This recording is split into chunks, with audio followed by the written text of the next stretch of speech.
Mewn 5 mlynedd ar hugain, mae yna wartheg Red Pol nôl fan hyn ar faes y sioe yn Llanelwedd.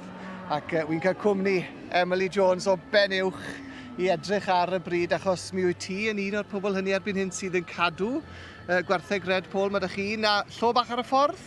I fod, gobeithio. Na beth y plan, no. Isio deimlad yw i weld y bryd nôl fan hyn? Mae fe'n neis gweld nhw nôl, chymod. Enwedig gyda nhw'n native breed wedyn. Mae fe'n neis bod nhw yn rhoi sylw ar y native breeds mae gyd. Yn union. Sonia chydig bach am y bryd te, Emily, o ran i rhinweddau nhw a'r math o fywch i nhw. Ie, so chi'n gweld lot o nhw nawr, mae eitha lot o nhw yn dual purpose breed. So maen nhw'n cael ei fagu, chymod, i godro a i wneud beef wedyn, chymod. A'r pethau ni'n cadw adre, ni'n hoffi bod y ddwy teip gyda ni, chymod. Achos yr rheswm oedd ni mewn i nhw mwy na ddim, oedd o'n eisiau rhyw fath o house cow, chymod, so o'n i'n gallu cael y llaeth i'n hunain. I safio bach o pres yn dyfa achos cardi fi, so mae rhaid. A na, welon ni nhw yn y Spring Festival, cwbl o mlynyddoedd yn ôl, a wedodd dad, chymod, oedd hwant ar o'r rhain, a chymod, re bryd i nhw wedyn. Ie, wrth gwrs. Eisiau cadw nhw mynd, mae'n bwysig yn dyfa. Mae'n bwysig tu hwnt, a ddim yn fywch fawr iawn o ran maint. Na, maen nhw'n gweud, chymod, bod llo nawr erbyn 200 days, bod nhw'n pryfio i biti 250 kilos fyra.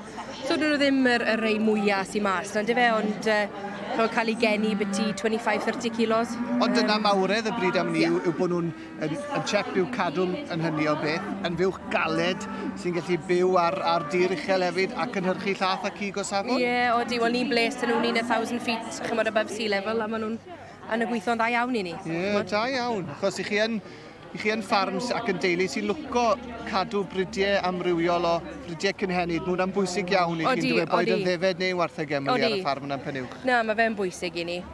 Achos ni'n eisiau gweld nhw mynd, unwaith mae'r bryd wedi mynd, mae fe'n job cael nhw'n ôl, yn dyfe? Yn union. A mae'n neis i weld gymaint o brydiau cynhenid yma yn y sioe eleni, y niferoedd ar ei fyny yn yr Hirgor, y Byrgor, y Gwartheg Dion, wrth gwrs, a'r Henffordd ac yn y blaen. Felly, mor braf yw gweld y Red Pol nôl yma. A 2 darw ifanc sydd o'n blaenau ni fan hyn nawr. Ni'n gweld y tarw yma rhif 3397. Mae'n cael tipyn o waith druan ni i'w setlo fe. Ond mae'n weld fel sydd wedi tywelu bach nawr. O ddim yn bihafio'n dda iawn yn gynharach, ond mae'n weld fel sydd wedi setlo chydig bach, Emily, as dim i gwath o sy'n. A maen nhw'n hare lan fyna, ti'n bod? Maen nhw'n treol ei gorau, chymod, ar y dydd yn dyfe, chymod, falle hwnna yw'r un gorau sy'n mas na, os dyn nhw ddim yn behafio. A fe'n job. A'r beirniad ni'n gweld yn ei het yw Joshua Brigg o Swydd Henffordd yn cael y dasg o feirniadu yma eleni ar fraint o feirniadu yma. Ac yn cymryd gofal wrth mynd at y tarw ifanc yma, achos dwi dal ddim yn setlo. Ond at y tarw arall yn y dosbarth yma, rhif 3396. O, mae'n oreit, mae'n ôl ar ei thrad. Mae'n ôl lan ar ei thrad. Ydy, mae'n iawn. Y tarw arall 3396, i ni'n gweld pen pellaf yn co. A hwnnw'n darw pert iawn yn diwe, Emily, yn nghornel y cilch yn co. A fe'n sefyll yn dda nag yw e. Yn diwe.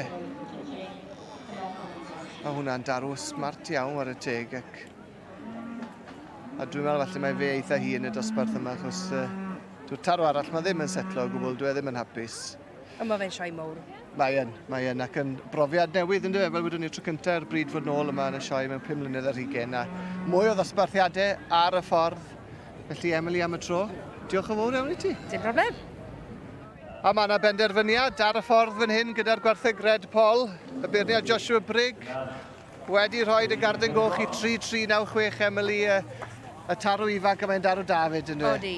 No, oedd e'n sefyll mas o'r dechrau nag oedd e. Oedd yn union.